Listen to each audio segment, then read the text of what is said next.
नमो भगवते वासुदेवाय नमः। जय श्री कृष्णा, राधे राधे। आज भाद्रपद मास के शुक्ल पक्ष की द्वादशी तिथि है और आज परिवर्तनी एकादशी व्रत का पारण किया जाएगा।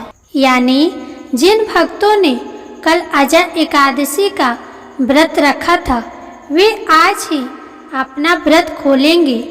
आज का दिन बड़ा ही शुभ और मंगलकारी है।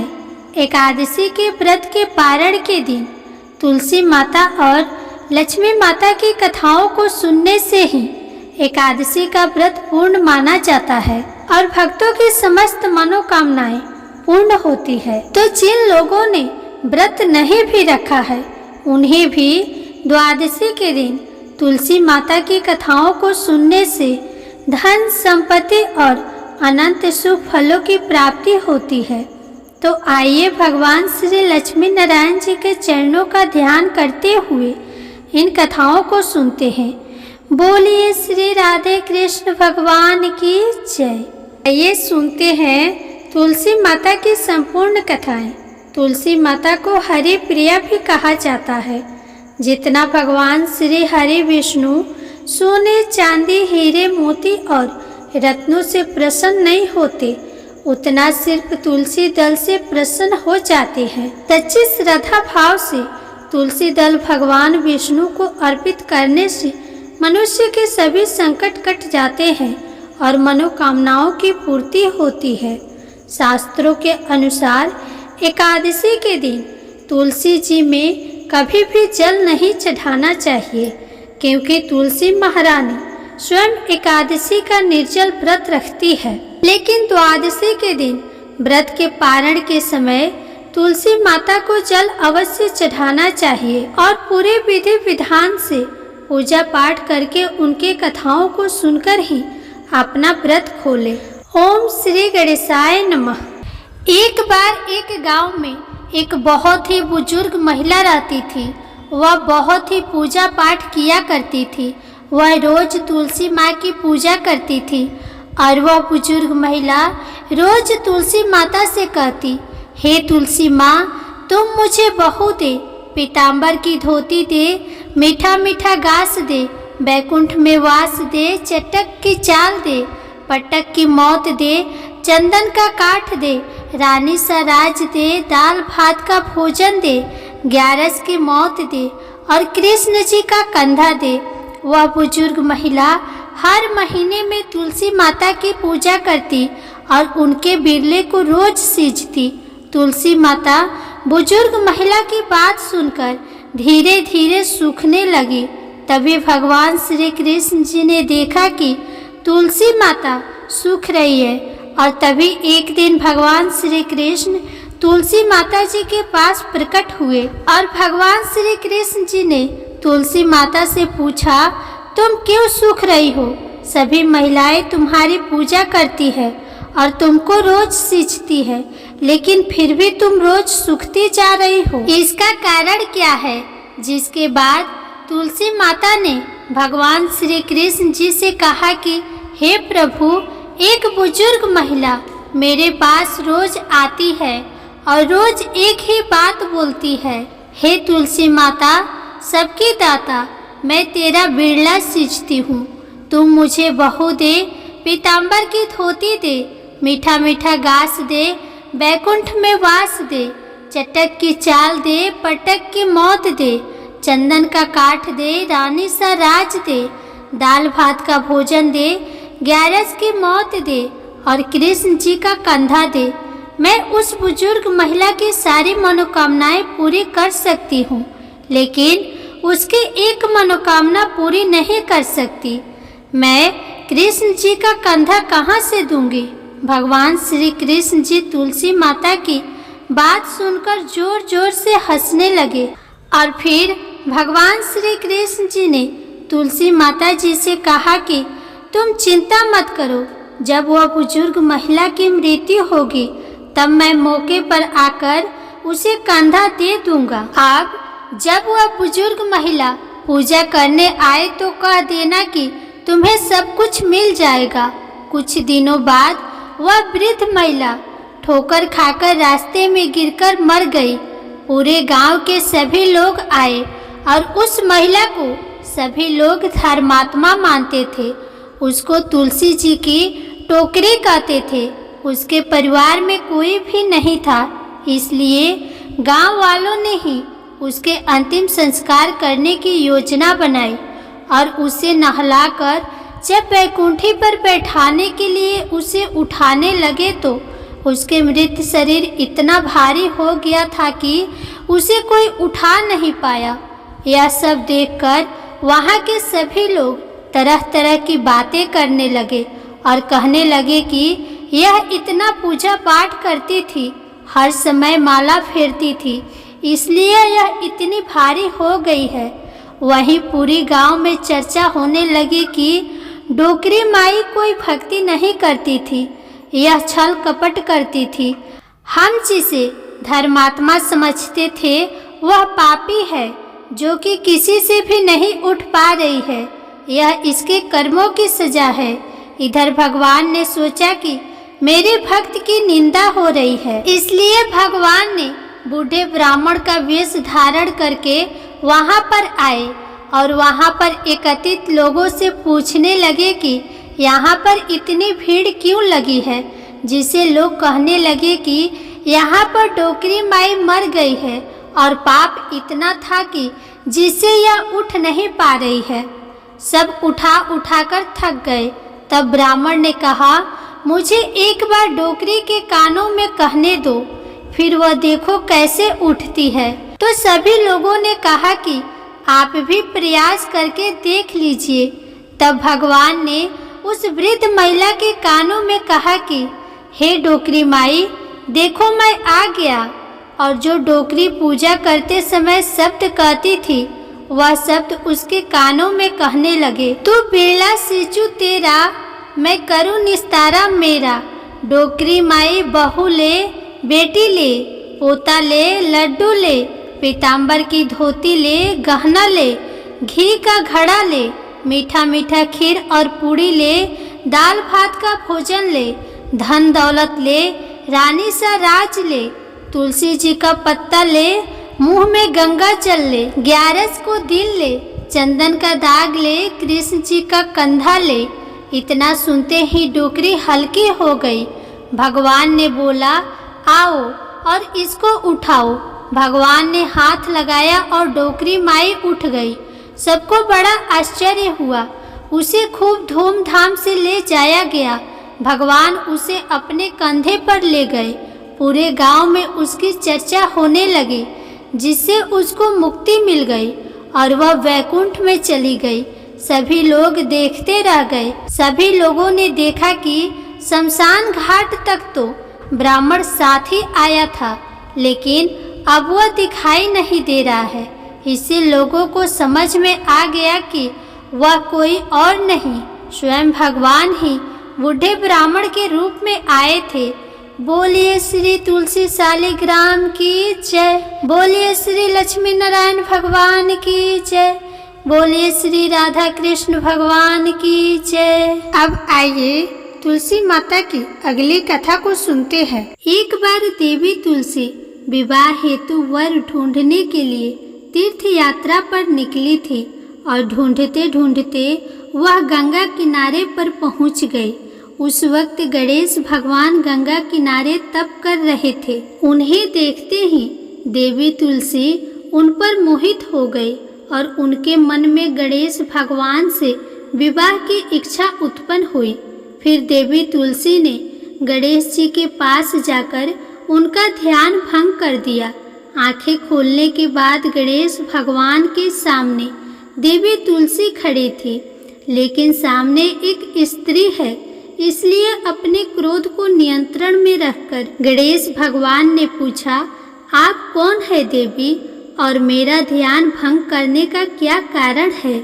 जवाब में देवी तुलसी ने अपने परिचय के साथ गणेश जी से विवाह की बात कर ली। उत्तर में गणेश जी बोले, देवी मैं ब्रह्मचारी हूँ, उस वजह से मैं विवाह नहीं कर सकता। अपने विवाह प्रस्ताव के लिए ना सुनने के बाद देवी तुलसी क्रोधित हो गई और उन्होंने गणेश जी को श्राप दे दिया कि उनका ब्रह्मचर्य टूटेगा और उनके 2 विवाह होंगे। इस बात पर गणेश भगवान भयंकर क्रोधित हो उठे, क्योंकि एक तो वह स्त्री है, इसलिए ध्यान भंग करने पर भी गणेश जी ने कुछ नहीं कहा और इतनी विनम्रता से बात करने पर भी उन्हें श्राप दिया गया। फिर गणेश जी ने भी देवी तुलसी को श्राप दिया कि तुम्हारा विवाह शंखचूड़ नाम के असुर के साथ होगा। एक देवी होकर भी उनका विवाह एक राक्षस से होगा। ये जानकर देवी तुलसी विचलित हो गई और विनायक जी से इस कठोर श्राप से मुक्ति दिलाने की क्षमा याचना करने लगी। फिर गणेश जी को तुलसी देवी पर दया आ गई। वह बोले कि मेरा श्राप तो बदल नहीं सकता, वह तो सच होकर ही रहेगा, लेकिन अगले जन्म में तुम एक पेड़ बनोगे और भगवान विष्णु जी की अति प्रिय होगी। उनकी पूजा में भी तुम्हारा एक महत्वपूर्ण स्थान होगा और कलयुग के इंसान को तुम मोक्ष का मार्ग दिखाओगी। लेकिन तुमने मेरा तप भंग किया है और मुझे ब्रह्मचारी होकर भी 2 विवाह का श्राप दिया है, इसलिए मेरी किसी भी प्रकार की पूजा में तुम निषिद्ध होगी। इस प्रकार देवी तुलसी गणेश भगवान की पूजा में निषिद्ध हो गई। तो प्रेम से बोलिए तुलसी माता की जय, श्री गणेश जी महाराज की जय। अब आइए तुलसी माता की अगली कथा को सुनते हैं। शिव पुराण के अनुसार पौराणिक समय में दैत्यों का राजा दंभ हुआ करता था। वह बहुत बड़ा विष्णु भक्त था। कई सालों तक उसके यहाँ संतान नहीं होने के कारण उसने शुक्राचार्य को अपना गुरु बनाकर उनसे श्री कृष्ण मंत्र प्राप्त किया। ये मंत्र प्राप्त करके उसने पुष्कर सरोवर में घोर तपस्या की। भगवान विष्णु उसकी तपस्या से प्रसन्न हुए और उसे संतान प्राप्ति का वरदान दे दिया। भगवान विष्णु के वरदान से राजा दंभ के यहाँ एक पुत्र ने जन्म लिया। इस पुत्र का नाम शंखचूड़ रखा गया। बड़ा होकर शंखचूड़ ने ब्रह्मा जी को प्रसन्न करने के लिए पुष्कर में घोर तपस्या की। तपस्या से प्रसन्न होकर ब्रह्मा जी ने उसे वरदान मांगने को कहा। तब शंखचूड़ ने वरदान मांगा कि वह हमेशा अजर अमर रहे तथा कोई भी देवता उसे नहीं मार पाए। ब्रह्मा जी ने उसे यह वरदान दे दिया और कहा कि वह बद्री वन में जाकर धर्मध्वज की पुत्री तुलसी जो तपस्या कर रही है उसे विवाह कर ले। शंखचूड़ ने वैसा ही किया और तुलसी के साथ विवाह के बाद सुखपूर्वक रहने लगा। उसने अपने बल से देवताओं, असुरों, दानवों, राक्षसों, गण धर्मों, नागों, किन्नरों, मनुष्यों तथा त्रिलोकी के सभी प्राणियों पर विजय प्राप्त कर ली। वह भगवान श्री कृष्ण का परम भक्त था। शंखचूड़ के अत्याचारों से सभी देवता परेशान होकर ब्रह्मा जी के पास गए और ब्रह्मा जी ने उन्हें विष्णु के पास ले गए। विष्णु ने कहा कि शंखचूड़ की मृत्यु भगवान शिव के त्रिशूल से ही होगी, अतः आप उनके पास जाइए। भगवान ने उन्हें चित्ररथ नामक गण को अपना दूत बनाकर शंखचूड़ के पास भेजा। चित्ररथ ने शंखचूड़ को समझाया वह देवताओं को उनका राज्य लौटा दे, परंतु शंखचूड़ ने मना कर दिया और कहा कि वह महेश्वर से युद्ध करना चाहता है। भगवान शिव को जब यह बात पता चली तो युद्ध के लिए अपनी सेना लेकर निकल पड़े और दानवों में घमासान युद्ध हुआ, परंतु ब्रह्मा जी के वरदान के कारण शंखचूड़ को देवता नहीं हरा पाए।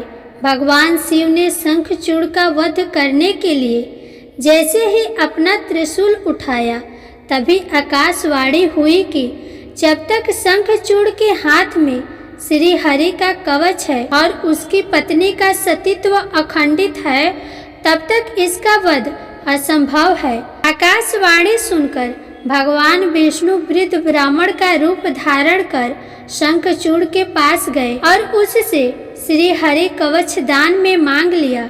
शंखचूड़ ने वह कवच बिना किसी संकोच के दान कर दिया। शंखचूड़ का रूप बनाकर तुलसी के पास गए। शंखचूड़ रूपी भगवान विष्णु ने तुलसी के महल के द्वार पर जाकर अपने विजय होने की सूचना दी। यह सुनकर तुलसी बहुत प्रसन्न हुई और पति रूप में आए भगवान का पूजन किया। ऐसा करते ही तुलसी का सतीत्व तो खंडित हो गया और भगवान शिव ने अपने त्रिशूल से शंखचूड़ का वध कर दिया। जब तुलसी को ये बात पता चली कि वे उनके पति नहीं हैं बल्कि वे भगवान विष्णु हैं, तो क्रोध में आकर तुलसी जी ने कहा, आपने छल पूर्वक मेरा धर्म भ्रष्ट किया है और मेरे पति को मार डाला, अतः मैं आपको श्राप देती हूँ कि आप पसाड़ होकर धरती पर रहे। तब तक भगवान विष्णु ने कहा कि देवी, तुम मेरे लिए भारतवर्ष में रहकर बहुत वर्ष तक तपस्या कर चुकी हो। तुम्हारा यह शरीर नदी रूप में बदलकर गंडकी नामक नदी के रूप में प्रस्तुत होगा। तुम पुष्पों में श्रेष्ठ तुलसी का वृक्ष बन जाओगी और सदा मेरे साथ रहोगी। तुम्हारे श्राप को सत्य करने के लिए मैं पसाड़ शालिग्राम बनकर रहूंगा। गंडकी नदी के तट पर मेरा वास होगा। प्रेम से बोलिए भगवान विष्णु और तुलसी माता की जय। आप सुनिए लप्सी और तपसी की कहानी। एक लप्सी था, एक तपसी था। तपसी हमेशा भगवान की तपस्या करता था, लेकिन उसे चोरी करने की आदत थी। लप्सी हमेशा सवा सेर की लप्सी बनाता और सबसे पहले भगवान को भोग लगाता, उसके बाद में स्वयं भोजन करता। दोनों भाइयों का यही नियम था। एक दिन किसी बात को लेकर दोनों भाइयों में कहा सुनी हो गई। तपसी कहने लगा कि मैं रोजाना भगवान की तपस्या करता हूँ, इसीलिए मैं बड़ा हूँ। तो लप्सी बोला कि मैं रोज भगवान को सवा सेर का लप्सी का भोग लगाता हूँ, इसीलिए मैं बड़ा हूँ। ऐसा कहते हुए दोनों जोर जोर से लड़ने लगे। तभी वहाँ से नारद जी गुजर रहे थे। दोनों को लड़ता हुआ देखकर वहाँ आए और उनसे पूछा कि तुम दोनों लड़ क्यों रहे हो। तो दोनों ने अपने आप को बड़ा बताया और साथ में बड़ा होने का कारण भी बताया। तो नारद जी बोले कि इसका फैसला मैं कर दूंगा, कल आकर बता दूंगा कि कौन बड़ा है। दूसरे दिन लप्सी और तपसी नहाकर अपने रोज की भक्ति करने आए। तो नारद जी ने छुपकर 1.25 करोड़ की एक एक अंगूठी उन दोनों के आगे रख दी। जैसे ही भक्ति करते हुए तपसी की नज़र उस अंगूठी पर पड़ी तो उसने चुपचाप से उठाई और अपने पैर के नीचे दबा दी। लप्सी की नज़र अंगूठी पर पड़ी, लेकिन उसने ध्यान नहीं दिया। उसने पहले भगवान को भोग लगाया और फिर स्वयं भोजन करने के लिए बैठ गया। थोड़ी ही देर बाद नारद जी सामने आए तो दोनों ने पूछा कि अब बताओ हम दोनों में से कौन बड़ा है। तो नारद जी ने तपसी से कहा, तपस्या तो तुम करते हो, इतनी तपस्या करने के बाद भी तुम्हारी चोरी करने की आदत नहीं गई। यह अंगूठी मैंने ही तुम दोनों के आगे रखी थी। मैं ये देखना चाहता था कि तुम दोनों में से किनके मन में लालच है। तो तूने तो अंगूठी दिखाई पड़ते ही झट से अपने पैर के नीचे दबा ली, लेकिन लप्सी का ध्यान अंगूठी पर जाने के बाद भी लप्सी ने अंगूठी को नहीं उठाया और ना ही ध्यान दिया। उसने सिर्फ अपने भगवान में ही ध्यान रखा, उन्हें भोग लगाया और बाद में भोजन करने लगा। इसलिए लप्सी बड़ा है और तुम्हें तुम्हारी तपस्या का कोई भी फल नहीं मिलने वाला। जितनी चाहे मर्जी तुम तपस्या कर लो, तुम्हें इसका कोई भी फल नहीं मिलेगा। तो तपसी को यह सुनकर बहुत ही दुख हुआ और वह शर्मिंदा होकर नारद जी से माफ़ी मांगने लगा कि आज तक मेरी गलती माफ़ करो और मुझे बताओ कि मेरी तपस्या का फल कैसे मिलेगा। आज के बाद कभी भी मैं चोरी नहीं करूँगा। तो नारद जी ने कहा कि यदि कोई गाय या कुत्ते के लिए रोटी नहीं बनाएगा तो उसका फल तुझे मिलेगा। यदि कोई व्यक्ति ब्राह्मण को भोजन करवाकर उसे दक्षिणा नहीं देगा तो उसका फल भी तुझे ही मिलेगा। अगर किसी को सूट साड़ी देगा और उसके साथ भेंट स्वरूप कुछ रुपये नहीं देगा तो उसका फल भी तुझे ही मिलेगा। अगर कोई व्यक्ति दिए से दिया जलाएगा तो उसका फल भी तुझे ही मिलेगा। अगर कोई औरत आंगन लिपकर चौका नहीं लिपेगी तो उसका फल भी तुझे ही मिलेगा। यदि कोई व्रत कथा में सारी कहानी सुन ले लेकिन तुम्हारी कहानी ना सुने तो उसका फल भी तुझे ही मिलेगा। उसी दिन से हर व्रत कथा और कहानी के साथ लपसी तपसी की कहानी कही और सुनी जाती है। प्रेम से बोलिए भगवान श्री लक्ष्मी नारायण की जय, तुलसी माता की जय, एकादशी माता की जय, भगवान गणेश की जय।